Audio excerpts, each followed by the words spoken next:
La súplica desesperada de un héroe que quiere ser liberado, a la vez, salvado de sí mismo.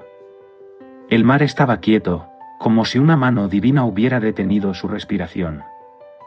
No soplaba brisa alguna, y sin embargo el barco avanzaba con un murmullo paciente, empujado por los brazos incansables de los remeros.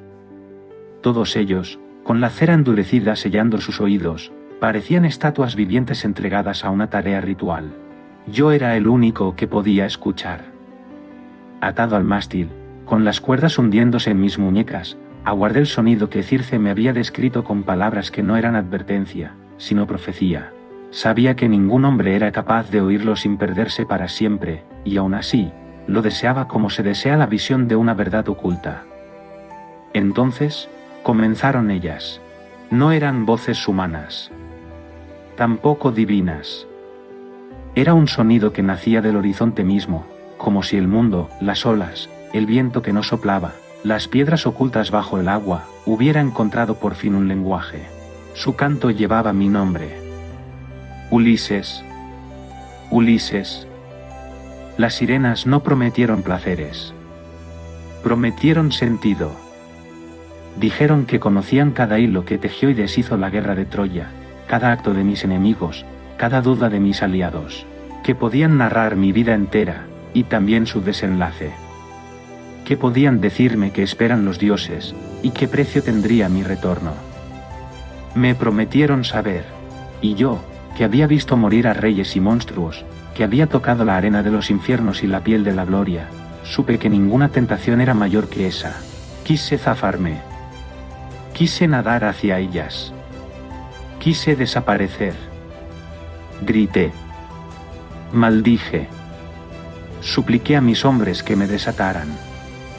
Y ellos, fieles a mi mandato previo, tiraron de las sogas con más fuerza, sin escuchar ni una sílaba del hechizo que me devoraba.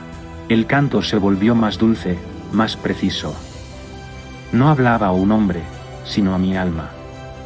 Era la voz que uno no escucha jamás en vida, la que revela todo lo que podríamos haber sido. Y de repente, se extinguió. Como un viento que no llega a nacer. El barco había cruzado la línea invisible de su reino. El mar recuperó su respiración. Mis fuerzas regresaron, aunque no del todo, una parte de mí se quedó en aquella isla, en aquella pradera donde ellas, sin nombre en los versos de Homero, custodian los secretos que ningún mortal puede poseer sin perderlo todo. Hay escenas en la literatura que no pertenecen solo a un libro, sino a la memoria profunda de la humanidad. Una de ellas es la de Ulises atado al mástil, escuchando el canto de las sirenas. Cuando vuelvo a ese pasaje, no lo hago como quien relee un poema antiguo, sino como quien se asoma a un espejo primigenio que refleja algo íntimo, algo que Jung llamaría el eco de un arquetipo alojado en la psique colectiva. Porque en la tensión de ese mástil, en la súplica desesperada de un héroe que quiere ser liberado, a la vez, salvado de sí mismo, late una verdad que me concierne, que nos concierne, esa lucha secreta entre deseo, límite y conciencia, siempre presente en el viaje interior de cada uno de nosotros. Homero no dio nombre a las sirenas, aunque se conoce, Partenope, Leucosia y Ligia. Tal vez porque nombrarlas habría sido reducirlas. En su silencio bautismal reside su poder, son figuras del inconsciente, energías sin contorno, voces sin rostro que llaman desde un territorio liminal. Campbell diría que representan la tentación del conocimiento absoluto, aquello que interrumpe el curso del héroe y lo seduce prometiéndole revelaciones que ningún mortal puede sostener sin quebrarse. Freud, por su parte, vería en ellas la irrupción del deseo primordial, el retorno de lo reprimido, aquello que emerge siempre con una potencia tan dulce como peligrosa cuando la vigilancia del yo se relaja. Lacan, quizás con una media sonrisa, añadiría que no es el canto en sí lo que seduce, sino el deseo del otro, que el héroe no quiere a las sirenas, sino lo que supone que ellas saben sobre él. Y ahí, precisamente, se abre la grieta del narciso interior. Circe le advierte del peligro, pero también le revela la clave. No le pide que huya. Le pide que se prepare.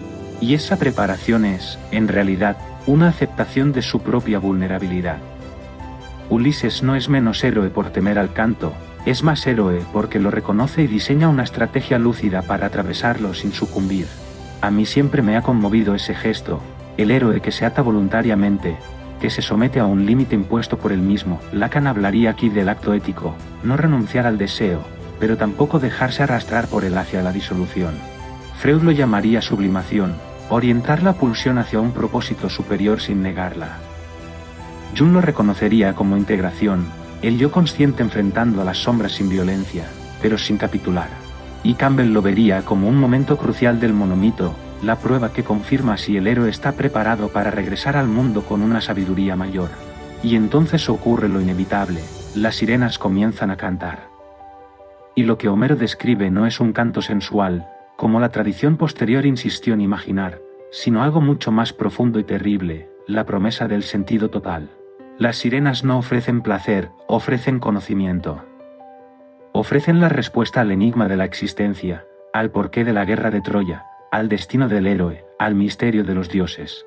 Ofrecen, en definitiva, aquello que un hombre como Ulises no puede evitar desear, comprenderlo todo. En ese punto, el mito se vuelve universal. Porque ¿quién, en el fondo, no ha sentido alguna vez la llamada de una verdad tan intensa que amenaza con devorarlo? Ulises, mientras tanto, se desgarra contra las cuerdas. Pide que lo liberen. Ruega. Amenaza. Llora. La conciencia, enfrentada al deseo de lo limitado, se tambalea. Es uno de los momentos más humanos de toda la épica. Porque no hay héroe aquí, hay un hombre expuesto al hechizo de una verdad imposible. Pero los remeros, que no escuchan nada, que siguen su ritmo, que reman sin saber el drama que se está librando detrás de ellos, encarnan otra enseñanza. Son la parte de nosotros que avanza, que sostiene la vida mientras el alma atraviesa su tormenta.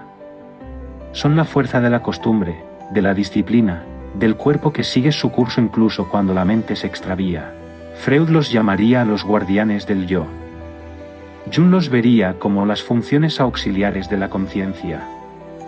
Lacan los señalaría como sujetos del deber simbólico, y Campbell los entendería como los aliados silenciosos del héroe, esos que sostienen la travesía aunque nunca aparezcan en los cantares épicos.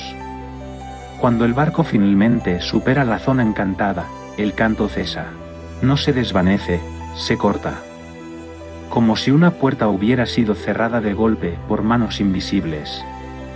Y en ese silencio abrupto hay una revelación, el conocimiento que no podemos sostener no nos pertenece. La sabiduría que destruye no es sabiduría, sino fascinación.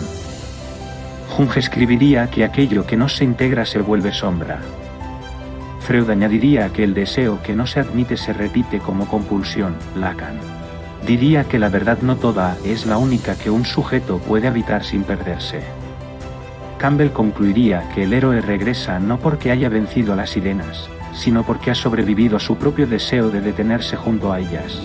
Yo, cada vez que releo esta escena, siento que Homero escribió el primer tratado de psicología profunda sin saberlo. El mástil es nuestra columna interior, el punto donde restringimos nuestros impulsos para no traicionarnos.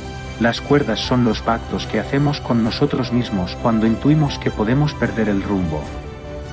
Las sirenas son nuestras voces internas, visiones, tentaciones, recuerdos, que prometen una claridad imposible. Los remeros son la vida que sigue remando aunque el alma tiemble. Y Ulises somos nosotros, siempre nosotros, avanzando entre revelaciones que podrían destruirnos y silencios que nos devuelven a la orilla del mundo.